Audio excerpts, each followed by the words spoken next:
നമസ്കാരം. നമ്മളിന്ന് എത്തിയിട്ടുള്ളത് അരീക്കോട് ആസ്റ്റർ മദർ ഹോസ്പിറ്റലിലാണ്. അപ്പോൾ വരാനുള്ള കാരണം എന്താണെന്ന് വെച്ചാൽ, ഒരുപാട് നാളായി നമ്മളോട് പലരും ചോദിക്കണം മുട്ടുവേദനയെക്കുറിച്ച് അല്ലേ. മുട്ടുവേദന എന്ന് പറയുമ്പോൾ നമ്മുടെ ഫാമിലിയിൽ കുറച്ച് പ്രായമൊന്നും ആവണമെന്നില്ല, ചെറുപ്പത്തിൽ തന്നെ ഇപ്പോൾ ഒന്ന് കോണി കയറാൻ ബുദ്ധിമുട്ട്, ഇരുന്ന സ്ഥലത്ത് നിന്ന് നീക്കാൻ ബുദ്ധിമുട്ട്, അപ്പോൾ മുട്ടിനൊരു പിടുത്തം, ചിലപ്പോൾ ഒരു നീർക്കെട്ട്, അങ്ങനെ ഒരുപാട് പ്രശ്നങ്ങൾ വരാറുണ്ട്. അപ്പോൾ ചില സമയത്ത് മരുന്നൊക്കെ കഴിച്ച് ഒന്ന് തട്ടിക്കൂട്ടിയൊക്കെ നോക്കിക്കഴിഞ്ഞാലും ചില സമയത്ത് ഡോക്ടർമാർ ഈ നീ റീപ്ലേസ്മെൻറ്റ് എന്ന് പറഞ്ഞാൽ, അല്ലെങ്കിൽ TKR എന്ന് പറയുന്ന സർജറിയെക്കുറിച്ച് പറയാറുണ്ട്. ഈ സർജറി എന്ന് കേൾക്കുമ്പോൾ തന്നെ നമുക്കൊക്കെ ഒരു പേടിയാണ്. പക്ഷേ എന്നിരുന്നാലും ഇതെന്താ ആവശ്യമുള്ളൊരു കാര്യമാണോ, ഇത് എവിടെ ചെയ്യാൻ പറ്റും, ഇത് ചെയ്താൽ എന്തെങ്കിലും പ്രശ്നമുണ്ടോ, നമുക്ക് ഏറ്റവും ചിലവ് ചുരുക്കിയിട്ട് ഇത് ചെയ്യാൻ എങ്ങനെ ചെയ്യാം, ഇല്ലെങ്കിൽ ഇത് ചെയ്യാതിരിക്കാൻ വേണ്ടിയുള്ള മാർഗ്ഗങ്ങൾ എങ്ങനെയാണ്, ഇങ്ങനെയൊക്കെ പല സംശയങ്ങൾ നമ്മുടെ മനസ്സിലുണ്ടാവാറുണ്ട്. അപ്പോൾ നമ്മൾ ഇന്ന് എത്തിയിട്ടുള്ള ഈ ഹോസ്പിറ്റലിലെ 2 വളരെ എമിനൻ്റ് ആയ ഡോക്ടേഴ്സ് നമ്മളോടൊപ്പം ഉണ്ട്. നമുക്ക് അവരോട് തന്നെ ചോദിച്ചറിയാം. ഏവർക്കും സ്വാഗതം. നമ്മളോടൊപ്പം ഇപ്പോൾ ഉള്ളത് ഡോക്ടർ അസീം ജബ്ബാറാണ്, പിന്നെ ഡോക്ടർ മുഹമ്മദ് റാഫി. രണ്ടുപേരും senior consultant in orthopaedics at Aster mother hospital Areekode. Okay, അപ്പോൾ വെൽക്കം ഡോക്ടേഴ്സ്. ഡോക്ടർ, ഇപ്പം ഞാൻ ഈ മുട്ടുവേദന എന്ന് പറഞ്ഞപ്പോൾ എനിക്കും ഉണ്ട് മുട്ടുവേദന, ഞാൻ കാണുന്ന പലർക്കും ഉണ്ട് മുട്ടുവേദന. അപ്പോൾ ആദ്യം തന്നെ നമ്മൾ ഈ മുട്ട് എന്നെല്ലാവരും പറയുന്നൊരു സംഭവമാണ്. അപ്പോൾ നമുക്ക് അവിടെ തന്നെ തുടങ്ങാം. എങ്ങനെയാണ് ഒരു മുട്ടിൻ്റെ ആകൃതി, എങ്ങനെയാണ്, എന്താണ് സംഭവം? ഈ മുട്ടുവേദന എന്ന് പറയുമ്പോൾ നമുക്ക് ആദ്യം മുട്ട് എന്താണെന്ന് മനസ്സിലാക്കാം. അതിന് ഞാൻ ജസ്റ്റ് ഒരു മോഡൽ കാണിച്ചു തരാം. ഈ മുട്ട് എന്ന് പറയുന്നത് ഇത് തൊടേൻ്റെ എല്ലാണ്, മനസ്സിലായില്ലേ? ഇത് കാലിൻ്റെ എല്ലാണ്. ഈ 2 എല്ലുകളും തമ്മിൽ കൂടിച്ചേരുന്ന സ്ഥലത്തിനാണ് നമ്മൾ കാൽമുട്ട് എന്ന് പറയാറുള്ളത്. അതിൻ്റെ കൂടെ തന്നെ നമ്മൾ ചിരട്ട എന്ന് പറയുന്ന സാധനം ഉണ്ടല്ലോ, അതാണ് പറ്റല്ല. പക്ഷെ നമ്മളെ ഫോക്കസ് ഏതാണെന്ന് വെച്ച് കഴിഞ്ഞാൽ ഈ തൊടയുടെ എല്ലും കാലിൻ്റെ എല്ലും കൂടെ കൂടിച്ചേരുന്ന സ്ഥലമാണ്. ഓക്കെ, ഇത് എല്ലാ ആളുകൾക്കും ഒരു 40 വയസ്സ് വരെയൊക്കെ നോർമലായിരിക്കും. നമ്മളിപ്പോൾ എൻ്റെ ലൈഫ് സ്പാൻ എത്ര, ഒരു ആവറേജ് പറയുകയാണെങ്കിൽ ഒരു 80 അല്ലേ. ഒരു 40 വയസ്സൊക്കെ ആകുമ്പോൾ തന്നെ ചെറിയ തേയ്മാനം സ്റ്റാർട്ട് ചെയ്യും. അപ്പോൾ നമ്മൾ കാണുന്ന രോഗികളിൽ ഭൂരിഭാഗം ആളുകൾക്കും എന്താ ഉള്ളതെന്ന് വെച്ച് കഴിഞ്ഞാൽ 40 വയസ്സൊക്കെ കഴിയുമ്പം ചെറിയ തേയ്മാനം സ്റ്റാർട്ടാകും. ഈ തേയ്മാനം എന്താണെന്ന് വെച്ച് കഴിഞ്ഞാൽ ഈ എല്ലുകൾ, ഈ മുകളിലത്തെ എല്ലും താഴത്തെ എല്ലും, ഈ എല്ലുകൾ തമ്മിൽ ഒരയാണ്ടിരിക്കാൻ വേണ്ടിയിട്ട് ഈ എല്ലുകളുടെ അറ്റത്ത് ഒരു പെയിൻറ്റ് മാതിരി ഒരു സ്ട്രക്ചർ ഉണ്ട്. അതിൻ്റെ പേരാണ് കാർട്ടിലേജ്. ഒരു 40 വയസ്സൊക്കെ കഴിയുമ്പോൾ ആളുകൾക്ക് ഇതിൽ തേയ്മാനം സംഭവിക്കും. അതെ, ഇതിൽ കാണുന്ന പോലെ. ഇത് കണ്ടില്ലേ, ഈ ചോപ്പ് എന്ന് പറഞ്ഞത് ഈ പെയിന്റിൽ തേയ്മാനം സംഭവിക്കുമ്പോഴാണ് ഇങ്ങനെ സംഭവിക്കുന്നത്. അപ്പോൾ ഇത് ഇങ്ങനെ വരുമ്പോൾ എന്താ സംഭവിക്കുകയെന്ന് വെച്ച് കഴിഞ്ഞാൽ എല്ലും തമ്മിൽ ഉരയാൻ തുടങ്ങും. അപ്പോഴാണ് നമ്മൾ സാധാരണഗതിയിൽ പറയുന്ന ഭാഷയിൽ പറഞ്ഞാൽ മുട്ടിന് തേയ്മാനം സംഭവിക്കുക എന്ന് പറയാറുള്ളത്. ഈ മുട്ടിന് തേയ്മാനം തന്നെയാണ് ഈ ആർത്രൈറ്റിസ്? അതെ, ആർത്രൈറ്റിസ് എന്ന് പറഞ്ഞാൽ ജോയിന്റിൽ വരുന്ന എല്ലാ അസുഖങ്ങളും നമ്മൾ പൊതുവെ ആർത്രൈറ്റിസ് എന്ന് പറയും. ഓസ്റ്റിയോ ആർത്രൈറ്റിസ് എന്നാണ് നമ്മൾ പൊതുവെ ഈ ഇതിന് പറയുന്നത്. പിന്നെ നമുക്ക് റുമറ്റോയിഡ് ആർത്രൈറ്റിസ് ഉണ്ട്. ഇപ്പോൾ വാദസംബന്ധമായിട്ടൊക്കെയുള്ള അസുഖങ്ങൾ വരുമ്പോൾ റുമറ്റോയിഡ് ആർത്രൈറ്റിസ് എന്ന് പറയുന്നത്. പല ടൈപ്പ് ഇൻഫ്ലമേറ്ററി ആർത്രൈറ്റിസ് എന്ന് പറയും. അതിന് റുമറ്റോയിഡ് അല്ലെങ്കിൽ വേറെയുള്ള ആംഗുലോസിൻ സ്പോണ്ടിലോസിസ് അങ്ങനത്തെ ഒക്കെ ഇൻഫ്ലമേറ്ററി ആർത്രൈറ്റിസുകളുണ്ട്. ഇതിന് നമ്മൾ പൊതുവെ ഓസ്റ്റിയോ ആർത്രൈറ്റിസ്. അപ്പോൾ ഈ പറയുന്ന എല്ലാ കാര്യങ്ങൾക്കും നമ്മളിപ്പോൾ എന്ന് പറഞ്ഞ പോലെ മുട്ട് മാറ്റിവെക്കൽ എന്ന് നമ്മൾ പറയുമോ? ഇല്ല, നമ്മൾ സാധാരണയായിട്ട് ഭൂരിഭാഗം ആളുകളിലും കാണുന്നത് ഈ ഡീജനറേറ്റീവ് ആർത്രൈറ്റിസ്. ഡോക്ടർ റാഫി പറഞ്ഞാൽ തന്നെ പലതരം ആർത്രൈറ്റിസ് ഉണ്ട്. അല്ല, നമ്മൾ ഭൂരിഭാഗം ആളുകളിലും കാണുന്നത് പ്രായാധിക്യം, ഇപ്പം 40 വയസ്സ് അല്ലെങ്കിൽ 50 വയസ്സ് അല്ലെങ്കിൽ 60 വയസ്സ് കഴിഞ്ഞിട്ട് ഈ മുട്ടിന് തേയ്മാനം സംഭവിക്കുന്നത്, അതിനാണ് ഡീജനറേറ്റീവ് ആർത്രൈറ്റിസ് എന്ന് പറയുന്നത്. ബാക്കിയുള്ള ഇതാണ് ഭൂരിഭാഗം ആളുകളും നമ്മളുടെ അടുത്ത് വരാറുള്ളത്, ഡോക്ടറെ സമീപിക്കാറുള്ളത് മുട്ടുവേദന സംബന്ധിച്ച പ്രോബ്ലം കൊണ്ട്. അപ്പോൾ ഇതിനും ഒന്നും സർജറിയുടെ ഒന്നും ഒരു ആവശ്യമില്ല. വെറും 10% തൊട്ട് 20% ആളുകളിൽ മാത്രമേ സർജറിയുടെ ആവശ്യമുള്ളൂ. അപ്പോൾ എങ്ങനെയാണ് നമ്മളിപ്പോൾ മുട്ടുവേദന പറഞ്ഞ ഒരാൾ വരികയാണ്, ഇപ്പോൾ ഡോക്ടറുടെ അടുത്ത് വരികയാണെന്നുണ്ടെങ്കിൽ എങ്ങനെയാണ് അയാൾക്ക് എന്ത് ട്രീറ്റ്മെൻറ്റ് വേണം, എന്ത് അസുഖം വേണം, എന്തൊക്കെ പ്രശ്നങ്ങൾ, എങ്ങനെയാണ് അത് കണ്ടുപിടിക്കുന്നത്? നമ്മൾ എല്ലാ അസുഖത്തിനും വരുന്ന പോലെ നോർമലി ഒരു പേഷ്യൻ്റ് മുട്ടുവേദനയായിട്ട് വരുമ്പോൾ നമ്മൾ ആദ്യം ക്ലിനിക്കലി നമ്മൾ അതിൻ്റെ ഹിസ്റ്ററി എടുക്കും, എങ്ങനെയാണ്, എപ്പോൾ സ്റ്റാർട്ട് ചെയ്തത്. അപ്പോൾ ഇപ്പോൾ ഒരു ചെറിയ കുട്ടിക്ക് മുട്ടുവേദന വരുന്ന അതേ കാരണമായിരിക്കില്ല ചിലപ്പോൾ ഒരു 40 വയസ്സുള്ള ആൾക്ക് വരിക, അതേ കാരണമായിരിക്കില്ല ഒരു 20 ആക്റ്റീവ് അത്ലറ്റ് ആയിട്ടുള്ള അല്ലെങ്കിൽ ഫുട്ബോൾ കളിക്കുന്ന ഒരാൾക്ക് വരിക, അല്ലെങ്കിൽ ഈ പറഞ്ഞ ഒരു 60-70 വയസ്സിൽ വരുന്ന. അപ്പോൾ ഡിഫറെൻറ്റ് കോസസ് ആണ് ഓരോരുത്തർക്കും നീ പെയിൻ ഉണ്ടാക്കുക. അപ്പം ഒന്ന് ഹിസ്റ്ററി, രണ്ടാമത് നമ്മൾ പരിശോധിക്കുമ്പോൾ ക്ലിനിക്കലി ഞാൻ പറഞ്ഞില്ല, മെയിനായിട്ടും ഈ ഏജ് വയസ്സാണ് മെയിൻ കാറ്റഗറിയിൽ വരിക. അപ്പോൾ 60 വയസ്സൊക്കെ കഴിയുമ്പോൾ നമ്മൾ മെയിൻലി നമ്മളൊരു ഫസ്റ്റ് പോസിബിലിറ്റി എപ്പോഴും ഈ പറഞ്ഞ തേയ്മാനം വന്നിട്ടുള്ള ഡീജനറേറ്റീവ് ആർത്രൈറ്റിസ് എന്നുള്ളതിലാണ്. ആ സമയത്ത് ഇപ്പോൾ യങ്ങാണ് ഫീമെയിൽസ് ആണെങ്കിൽ നമ്മൾ പൊതുവെ പെറ്റലോ ഫിമറിൽ, അതായത് ചിരട്ടൻ്റെ ഇടയിൽ വരുന്നൊരു മൂവ്മെൻറ്റിൽ റിലേറ്റഡ് ആയിട്ടുള്ള ചില ഇഷ്യൂ കൊണ്ടുള്ള പെയിനാണ് വരിക. അതേപോലെ അതേസമയം ഇപ്പോൾ ആൺകുട്ടികൾ അല്ലെങ്കിൽ അഡോളസെൻറ്റ് ബോയ്സ് ഒക്കെ ആകുമ്പം ഒരു അത്ലറ്റിക് ഏജിൽ കളിക്കുന്നൊക്കെ പ്രായത്തിൽ വരുമ്പോൾ നമ്മൾ മെനിസ്കൽ ഇഞ്ചുറി, വാഷറിനൊക്കെ ഉള്ള പരിക്കുകൾ, കാര്യങ്ങൾ അങ്ങനെയൊക്കെയാണ്. അപ്പം ഈ പെയിന് ഒരു ബ്രോഡായിട്ടുള്ള ഒരു ടേമാണ്. നമ്മൾ ഓരോരുത്തരെ ഇൻഡിവിജ്വലൈസ് ചെയ്തിട്ട് നോക്കിയിട്ടാണ് നമ്മൾ ട്രീറ്റ്മെന്റും കാര്യങ്ങളും ഡിസൈഡ് പോകുന്നത്. അപ്പോൾ എങ്ങനെയാണ് ആദ്യത്തെ ഒരു മാനേജ്മെന്റ് എങ്ങനെയായിരിക്കും? അത് എല്ലാം പേഷ്യൻറ്റിൻ്റെ സിംറ്റം അനുസരിച്ചിരിക്കും. ഇപ്പോൾ ഒരു രോഗി വരികയാണ്, അദ്ദേഹത്തിൻ്റെ കംപ്ലയിൻറ്റ് എന്താണ്? അപ്പോൾ അദ്ദേഹത്തിന് സാധാരണഗതിയിൽ നടക്കുമ്പോഴൊന്നും വേദനയില്ല, എന്നാലോ ഒരു 100 പടികൾ കയറുക അല്ലെങ്കിൽ ഒരു മല കയറുക, അങ്ങനെയൊക്കെ ഭയങ്കര കയറുമ്പോൾ മാത്രമേ അദ്ദേഹത്തിന് ചെറിയ വേദന ഉള്ളെങ്കിൽ നമ്മൾ ചെറിയ രീതിയിലുള്ള ഫിസിയോതെറാപ്പി അല്ലെങ്കിൽ ചെറിയ വേദന സംഹാരി അതൊക്കെ കൊടുത്താൽ തന്നെ കംപ്ലീറ്റ് ആയിട്ട് മാറാവുന്നതാണ്. മനസ്സിലായില്ല ഈ അസുഖങ്ങളെല്ലാം. അതല്ല, ഇപ്പോൾ ഒരാൾക്ക് ഒരു 60 വയസ്സ് കഴിഞ്ഞ ആൾക്ക് വീട്ടിൻ്റെ ഉള്ളിൽ തന്നെ നടക്കാൻ പറ്റുന്നില്ല, ബാത്റൂമിലേക്ക് പോകാൻ പരസഹായം വേണം, അങ്ങനെയുള്ളപ്പോഴാണ് നമ്മളതിന് സിവിയർ OA, അതായത് ഭയങ്കരമായ തേയ്മാനം എന്ന് പറയുന്നത്. അങ്ങനത്തെ അസുഖങ്ങൾ മരുന്ന് മുഖേന സാധാരണഗതിയിൽ കൺട്രോൾ ചെയ്യാൻ ബുദ്ധിമുട്ടാണ്. ഓക്കെ, അങ്ങനെയുള്ളവർക്ക് നമ്മൾ അഡ്വൈസ് ചെയ്ത് ഒരു ചികിത്സാ രീതിയാണ് ടോട്ടൽ നീ റീപ്ലേസ്മെന്റ് അഥവാ TKR എന്ന് പറയുന്നത്. സാർ അതൊന്ന് ഒന്നുകൂടി ഇലാബറേറ്റ് ചെയ്യൂ, TKR-നെ കുറിച്ചൊന്ന്. അസീം ഡോക്ടർ പറഞ്ഞ പോലെ ഇത് ഈ നീല കളർ ഉണ്ടല്ലോ, നോർമലി ഇതാണ് നോർമൽ കാർട്ടിലേജ്. അപ്പോൾ നമ്മൾ ഈ ഭാഗം, ഈ റെഡ് എന്ന് പറഞ്ഞാൽ ഈ കാർട്ടിലേജ് പോയി കഴിഞ്ഞാൽ പിന്നെ ഇതിൻ്റെ അടിയിൽ ബോണാണ്, ഈ എല്ലിൻ്റെ പാർട്ട് ഉണ്ടാവും. അപ്പോൾ അത് എക്സ്പോസ്ഡ് ആയി നിൽക്കുന്ന ഒരു സ്റ്റേജിലാണ് ഇപ്പോൾ ഇതുള്ളത്. ഇതിപ്പോൾ ശരിക്കും പറഞ്ഞാൽ ഒരു അഡ്വാൻസ്ഡ് ഓസ്റ്റിയോആർത്രൈറ്റിസ് ആണ്. കാരണം ബിക്കോസ് ഇത് കണ്ടില്ല, സ്മൂത്താണ് ഈ ബോണ്. ഇതിലാകുമ്പോൾ ഓസ്റ്റിയോഫൈറ്റ് എന്ന് പറയും. ഇതേപോലെ ഇങ്ങനെ എല്ല് തള്ളി നിൽക്കുന്നുണ്ട്. പിന്നെ ഇവിടെ ഈ വാഷർ, ഈ വാഷറിന് ശരിക്കും വലിയ തേയ്മാനം കാണിക്കുന്നില്ല, പക്ഷെ യൂഷ്വലി ഇതേപോലുള്ള ചേഞ്ച് ഈ വാഷറിലും വരും. ഈ രണ്ട് എല്ലിന്റെ ഇടയിൽ ഒരു ജോയിന്റ് ഉണ്ട്, അതേപോലെ ഇവിടെ ഒരു ജോയിന്റ് ഉണ്ട്, ഈ എല്ലും ഈ എല്ലും. ഇപ്പൊ നോർമലി നമ്മൾ നേരെ നിൽക്കുമ്പോൾ ഈ ജോയിന്റ് അത്ര ആക്ഷനിൽ വരില്ല, വെയിറ്റ് ഇങ്ങനെ ഇറങ്ങുള്ളൂ. പക്ഷെ നമ്മൾ ബെൻഡായി തുടങ്ങുമ്പോൾ ഇങ്ങനെ വരുമ്പോൾ ഈ എല്ല് ഇവിടെ കണ്ടില്ല കോണ്ടാക്റ്റിൽ വരുന്നത്, അപ്പോഴാണ് അതാണ് പെറ്റലോ ഫിമറൽ ജോയിന്റ് എന്ന് പറയുന്നത്. അപ്പൊ അവിടെയും പെയിൻ വരും. നോർമലി മെജോറിറ്റിയും ഈ ഒരു ഫസ്റ്റ് ഇപ്പോൾ സ്റ്റാർട്ട് ചെയ്യുമ്പോൾ അധികം മീഡിയൽ കമ്പാർട്ട്മെന്റ്, ലാറ്ററൽ കമ്പാർട്ട്മെന്റ്, പിന്നെ നമ്മൾ പെറ്റലോ ഫിമറൽ കമ്പാർട്ട്മെന്റ്, അതാണ് ട്രൈ കമ്പാർട്ട്മെന്റൽ ഓസ്റ്റിയോആർത്രൈറ്റിസ് എന്ന് പറയും. അപ്പോൾ നമ്മൾ ഇതിലിപ്പോൾ റീപ്ലേസ്മെന്റ് ആണ്, അതായത് മാറ്റി വെക്കുകയാണ്. അപ്പോൾ നമുക്ക് ബോണിന്റെ അറ്റത്തെ ഇവിടെ നിന്നല്ലേ, ഇവിടെയാണ് മൂവ്മെന്റ് വരുന്നത്.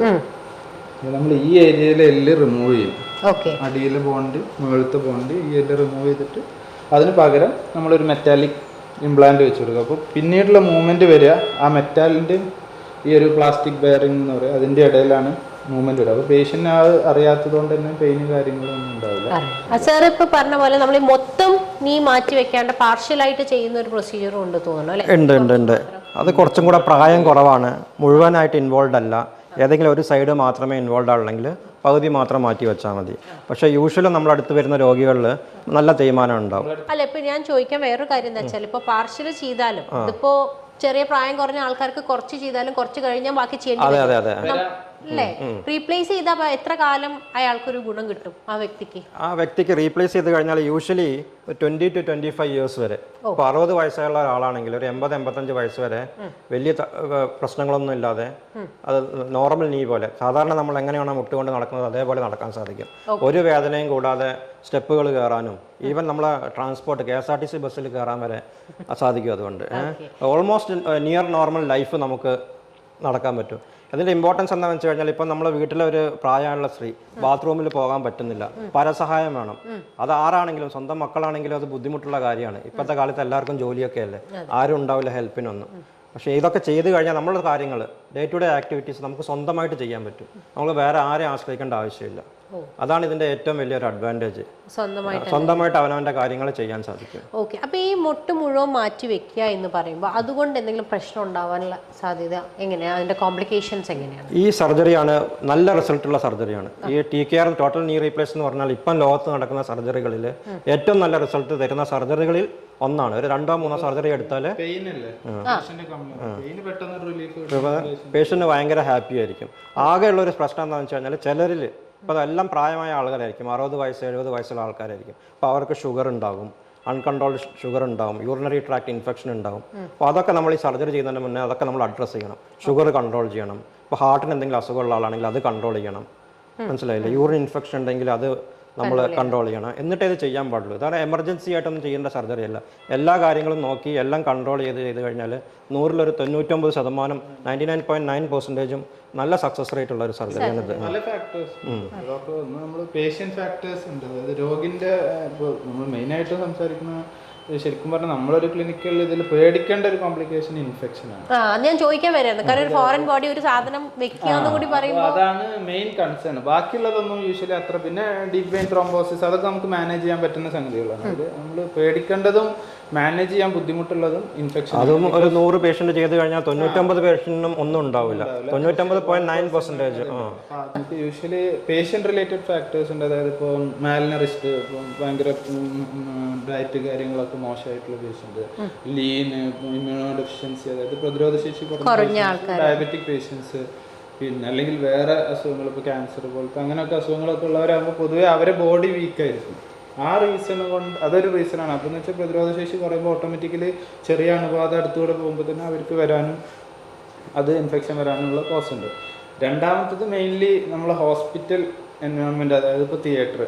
ഈ ഒരു OT കാണുമ്പോഴേ മനസ്സിലാവും അവിടെ ഒരു ഫിൽറ്റർ കണ്ടില്ലേ, അതേപോലെ മുകളിലൊരു ഫിൽറ്റർ ഉണ്ട്. അതായത് modular operation theatre laminar flow എന്ന് പറയും. അതായത് നമ്മളെ ഇപ്പോൾ മൂക്കുന്നൊക്കെ വരുന്ന പാർട്ടിക്കിൾസ് അതൊക്കെ ശരിക്കും പറഞ്ഞാൽ ഒരു ഇൻഫെക്ഷൻ ഉണ്ടാക്കാനുള്ള ഒരു പ്രോബബിൾ ഏജൻസ് ആണ്. അപ്പോൾ അതൊക്കെ എൻവയോൺമെന്റിൽ ഇവിടെ കറങ്ങി നടക്കുന്നുണ്ടാവും. അപ്പോൾ ഇത് ഫ്ലോ ആകുമ്പോൾ ഒരു സൈഡിൽ നിന്ന് ഇങ്ങനെ കണ്ടിന്യൂസ്ലി ഇതിങ്ങനെ സർക്കുലേറ്റ് ചെയ്തുകൊണ്ട് നിൽക്കും. പിന്നെ നമ്മൾ ഒബ്വിയസ്ലി സ്റ്റെറിലൈസേഷൻ കാര്യങ്ങൾ, നമ്മൾ അണുവിമുക്തമാക്കുന്ന മെഷീനറീസ്, ETO അല്ലെങ്കിൽ അങ്ങനത്തെ ടെക്നോളജീസ്. പിന്നെ നമ്മൾ ഒബ്വിയസ്ലി സർജിക്കൽ സ്റ്റെപ്സ്.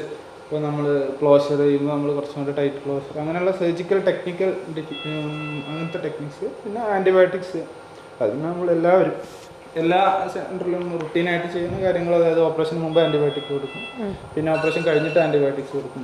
അതുപോലെ തന്നെ ഇമ്പോർട്ടൻ്റ് ആയിട്ട് ഡോക്ടർ പറഞ്ഞത്, നമ്മൾ പ്രീ ഓപ്പിൽ സർജറിൻ്റെ മുമ്പ് നമ്മളിപ്പോൾ വേറെ എവിടെയെങ്കിലും ഇൻഫെക്ഷൻ ഉണ്ടോ, മൂത്രത്തിൽ പഴുപ്പുണ്ടോ, പല്ലിന് ഇൻഫെക്ഷൻ ഉണ്ടോ, അങ്ങനത്തെ കാര്യങ്ങളൊക്കെ റൂൾ ഔട്ട് ചെയ്ത് അതൊക്കെ ഫുള്ളി കൺട്രോൾ ചെയ്തതിന് ശേഷം മാത്രം ചെയ്യുന്ന ഒരു പ്രൊസീജിയറാണ്.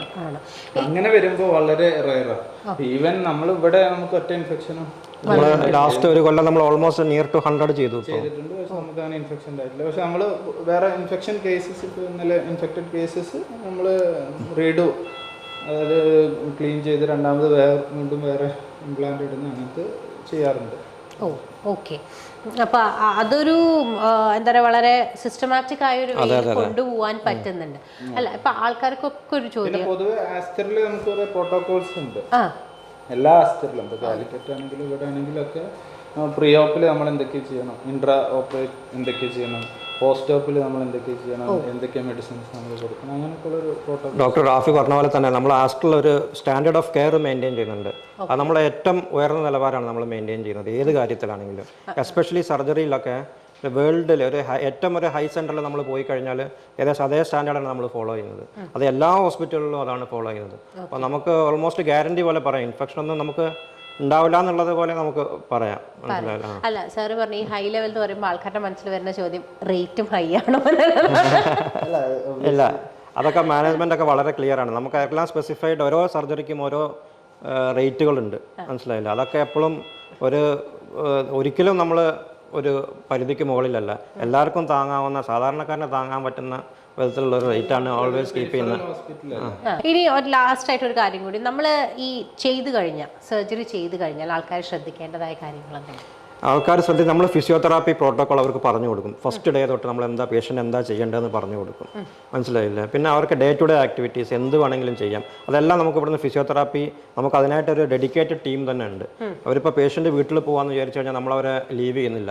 നമ്മൾ ഫിസിയോതെറാപ്പി ടീം അവരെ ഫോളോ ചെയ്യും, വീട്ടിലേക്ക് പോയി കാണും. ആഴ്ചകളിൽ 2-3 വിസിറ്റുകൾ റെഗുലറായിട്ട് നടത്തിയിട്ട് അവരുടെ പ്രോഗ്രസ് എങ്ങനെ ഉണ്ടെന്ന് നമ്മൾ നോക്കും. അവരെങ്ങനെ കാല് മുട്ടുമടക്കുന്നു, അവരെങ്ങനെ നടക്കുന്നു. ആദ്യത്തെ ഒരു 3 വീക്സ് ഒക്കെ ചെറിയൊരു സപ്പോർട്ട് വെച്ചിട്ട് വേണം നടക്കാനായിട്ട്. അതൊക്കെ നമ്മൾ ഇവിടുന്ന് ആളുകൾ പോയിട്ട് വീട്ടിൽ പോയിട്ട് അവർക്ക് ഹെൽപ്പ് ചെയ്ത് കൊടുക്കും, എങ്ങനെയാണ് നടക്കേണ്ടത്, അവർക്ക് എന്തെങ്കിലും ഒരു ബുദ്ധിമുട്ട് ഫേസ് ചെയ്യുന്നുണ്ടോ, എന്തെങ്കിലും വേദന കൂടുതലുണ്ടോ. ഇപ്പോൾ ഹോം കെയർ എന്നൊക്കെ നഴ്സിംഗ് സ്റ്റാഫ് എല്ലാ ആഴ്ചയും 2-3 ദിവസം വരെ വീട്ടിൽ പോയിട്ട് വിസിറ്റ് ചെയ്യും നമ്മളെ ഹോസ്പിറ്റലിൽ തന്നെ. അവരൊക്കെ സ്പെഷ്യലി ട്രെയിൻ ഫോർ TKR ആണ്. ഈ മുട്ടുമാറ്റിവെക്കൽ ശസ്ത്രക്രിയയിൽ മാത്രം ട്രെയിൻഡ് ആയിട്ടുള്ള നഴ്സിംഗ് സ്റ്റാഫാണ്. അവർ പോകുമ്പോൾ അവർക്കും ഭയങ്കര ഹാപ്പിയാണ്. എന്ത് പ്രോബ്ലം ഉണ്ടെങ്കിലും അവരപ്പം തന്നെ അഡ്രസ്സ് ചെയ്യും, അവരുടെ പ്രോഗ്രസ് എങ്ങനെ ഉണ്ടെന്ന് നോക്കും. എന്തെങ്കിലും ബുദ്ധിമുട്ടുണ്ടെങ്കിൽ അവർ നമ്മളായിട്ട് കോൺടാക്ട് ചെയ്യും. ഓക്കെ, ഇനിയിപ്പോൾ എന്തെങ്കിലും ഒരു എക്സ്ട്രാ ഒരു റീസെൻറ്റ് ഡെവലപ്മെൻറ്റ് എന്നുള്ള രീതിയിൽ വരാൻ ഇരിക്കുന്നുണ്ടോ? അല്ല, വരാനെന്ന് വെച്ചാൽ ടിക്കെയറിൻ്റെ ടെക്നിക്സ് പല ടൈപ്പ് ഉണ്ട്. ഒന്ന് നമ്മൾ എൻറ്റയർലി ഇപ്പോൾ നമ്മൾ ചെയ്യുന്നത്, അതായത് ഫ്രം സ്കിൻ ഇൻസിഷൻ തൊട്ട് ക്ലോഷർ വരെ എല്ലാം നമ്മൾ ചെയ്യും. പിന്നുള്ളത് നാവിഗേഷൻ സിസ്റ്റം ഉണ്ട്. അതായത് നമ്മൾ ഇപ്പോൾ അങ്ങനത്തെ ഇതിലൊക്കെ സ്ക്രീൻ നമ്മൾ പേഷ്യൻ്റെ ഡീറ്റെയിൽസ് ഇപ്പോൾ CT, എക്സ്റേ ഇതൊക്കെ അങ്ങോട്ട് ഫീഡ് ചെയ്യും. എന്നിട്ട് നമ്മൾ അതിന് ശേഷം നമ്മൾ ഇൻട്രാ പേഷ്യൻ്റ് കിടക്കുന്ന ഒരു 3D ഒരു ഐഡിയ ഈ കമ്പ്യൂട്ടറിന് നമ്മൾ കൊടുക്കും. അപ്പോൾ അതിനനുസരിച്ച് കമ്പ്യൂട്ടർ നമ്മളോട് പറയും ഇവിടെ കട്ട് ചെയ്യാം, കുറച്ചും കൂടി ആക്യുറേറ്റ് കട്ട് കിട്ടാണ്ട്. ഇപ്പോൾ ഒരു ഉദാഹരണം പറഞ്ഞാൽ ഒരു GPS നമ്മൾ തന്നെയാണ് ഡ്രൈവ് ചെയ്യുന്നത്, എങ്കിലും GPS നമ്മളോട് പറയും ഈ വഴിയിൽ പോവുക. അതേപോലെ അവർ നമ്മളോട് പറയും ഇത്ര ആംഗിളിൽ കട്ട് എടുക്കണം. ഇപ്പോൾ പേഷ്യൻ്റെ ഒരു മുമ്പുള്ള ഇതും കാര്യങ്ങളൊക്കെ അവർ പ്രോഗ്രാം ചെയ്തിട്ട് നമുക്കൊരു ഡാറ്റ തരും. ഇപ്പോൾ ഇത്ര ഡിഗ്രിയിൽ കട്ട് ചെയ്യണം. അത് വളവുണ്ടാവും, ചിലപ്പോൾ നല്ല കാലിന് വളവുള്ള പേഷ്യൻ്റ് ഉണ്ടാവും. അപ്പോൾ നമുക്കത് കറക്റ്റ് ചെയ്യുമ്പോൾ കറക്റ്റ് ആ അലൈൻമെൻറ്റിൽ വരണമെങ്കിൽ കുറച്ചും കൂടെ സൊഫിസ്റ്റിക്കേറ്റഡ് ആയിട്ടുള്ള നാവിഗേഷൻ സിസ്റ്റം ഉണ്ട്.